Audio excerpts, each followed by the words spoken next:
ہم اپنے آپ کو غوث پاک کا دیوانہ کہتے ہیں، کہنا بھی چاہیے، لیکن خواتین یہاں پر موجود ہیں، اگر سن رہی ہیں تو ذرا غور سے سنیں۔ سیدنا غوث الثقلین رضی اللہ المولا تبارک و تعالی عنہ شکم میں مادر سے 17 پارے کے حافظ کیسے پیدا ہوئے؟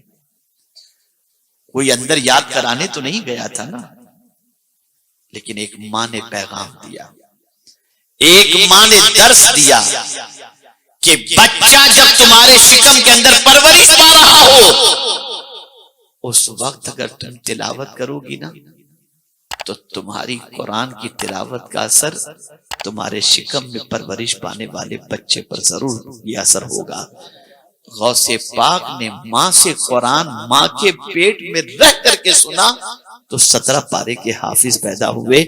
میں آج ان ماؤں سے پوچھنا چاہتا ہوں، تمہارے پاس تو اتنا ٹائم بھی نہیں ہے کہ اپنے بچوں کو وقت دے سکو، اس لیے کہ اب تو بچہ روتا ہے تو کام والی سے کہا جاتا ہے ذرا سنبھالو کیوں رو رہا ہے۔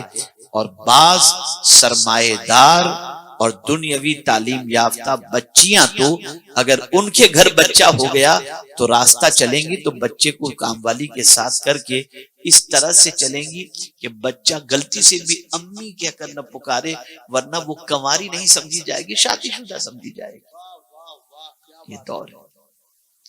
اب تو دودھ پلانا بھی چھوڑ دیا ہے ماؤں نے، اب تو دودھ نہیں پلاتی، فگر خراب ہو جائے گا۔ جب تم بچے کا حق جو قدرت نے تمہارے لیے متعین کیا ہے، اگر تم اس کا حق ادا نہیں کرو گی تو یہ بڑا ہو کر تمہارا حق کہاں سے ادا کرے گا؟ 2 سال تک دودھ پلانا یہ اس کا حق ہے، یہ قرآن نے حق دیا ہے۔ 2 سال تک ماں کی ذمہ داری ہے اپنے بچے کو دودھ پلائے۔ ہاں اگر اس کے دودھ سے بچے کا پیٹ نہیں بھرتا تو باہر کے دودھ کا انتظام کر سکتی ہے، لیکن وہ جو اپنے فگر کے لیے بچے کی پیدائش کے بعد سے ہی کچھ دنوں کے بعد اس کو دودھ پلانا چھوڑ دے، جو بچے کا حق مارے گی عورت، بچہ اس کا حق کہاں سے ادا کرے گا؟ اور سن لو، ڈبے کے دودھ سے طاقت تو مل سکتی ہے، ماں کی ممتا نہیں مل سکتی۔ واہ واہ واہ۔ ماں جب اپنے بچے کو سینے سے لگا کر دودھ پلاتی ہے، اس وقت سچویشن یہ ہوتی ہے وہ دودھ ہی نہیں پلا رہی، اپنی محبت بھی پلا رہی ہے، اپنا اخلاق بھی پلا رہی ہے، اپنے سینے سے چمٹا کر اسے وہ پیار دے رہی ہے جو دنیا کا کوئی انسان وہ پیار اسے نہیں دے سکتا۔ اے رسول کرامی وقار صلی اللہ علیہ وسلم کے دیوانوں، مائیں قرآن پڑھا کرتی تھی، مائیں اللہ کی کتاب کی تلاوت کیا کرتی تھی، مائیں اللہ عز و جل کی کتاب کو حرز جاں بنائی ہوئی تھی۔ اور میری بہنیں غور سے سنیں تاکہ محسوس ہو سکے کہ کیا سننا چاہیے۔ ام المؤمنین حضرت عائشہ صدیقہ رضی اللہ تعالی عنہ ہر ہفتے اپنے گھر جایا کرتی تھی، میکے جایا کرتی تھی، ٹائم پر جاتی، ٹائم پر آ جاتی، حضور صلی اللہ علیہ وسلم انہیں بھیجتے بھی تھے۔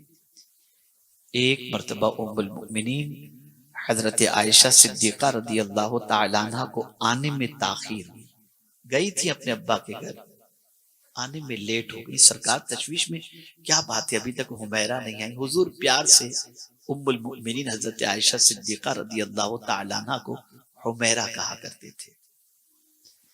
پریشان تھے کہ کیوں ابھی تک نہیں آئی، کافی دیر کے بعد وہ آئیں، تو جب آئیں تو رسول اعظم صلی اللہ علیہ وسلم نے فرمایا، عائشہ کیا بات ہے، حمیرہ کیا بات ہے، آج آنے میں تاخیر ہو گئی؟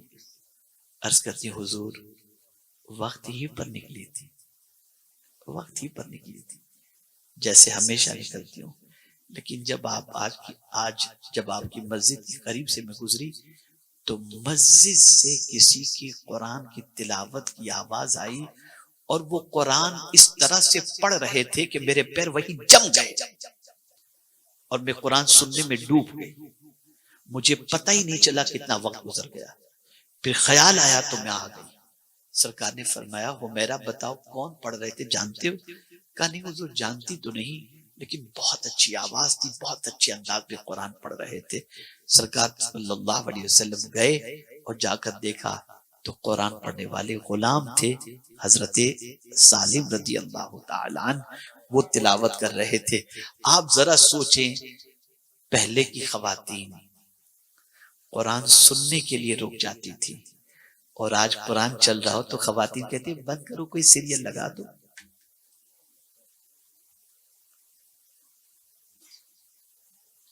ذرا سوچو، اندازہ لگاؤ، نسلیں یوں ہی برباد نہیں ہو رہی۔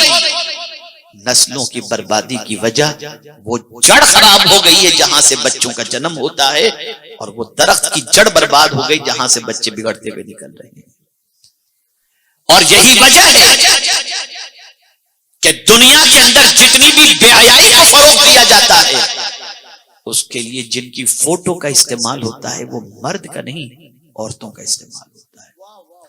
وجہ سب سے بڑی یہ ہے کہ اگر یہ بگڑ گئی تو پھر اچھا پروڈکشن ہوگا ہی نہیں، نسلیں خراب نکلنی شروع ہو جائیں گی،